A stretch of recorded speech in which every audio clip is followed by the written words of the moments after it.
ఒక పెద్ద అరణ్యంలో ఒక పెద్ద వృక్షం ఉండేది. ఆ చెట్టులో అనేక పక్షులు కలిసి నివసించేవి. ఆ చెట్టుపై ఒక పెద్ద పక్షి ఉండేది. అది చాలా తెలివైన పక్షి.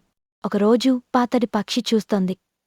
కొన్ని మనుషులు చెట్టు అడుగున బచ్చలితో తుప్పలేస్తున్నా. ఆ పక్షి మిగతా పక్షులను హెచ్చరించింది. ఇది ఏదో ప్రమాదంగా అనిపిస్తోంది. మనం ఇంకొక చెట్టుకు వెళ్ళిపోవాలి. అయితే యువ పక్షులు నవ్వుతూ చెప్పారు. ఏం పాత పక్షి, మీరు ఎప్పుడూ భయపడతారు. ఇవేవి కాదు.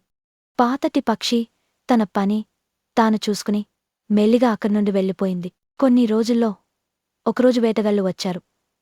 వారు పెద్ద నెట్ను ఆ చెట్టుపై వేసి అన్ని పక్షులను చిక్కగించారు. చిన్న పక్షులు అరుస్తున్నాయి.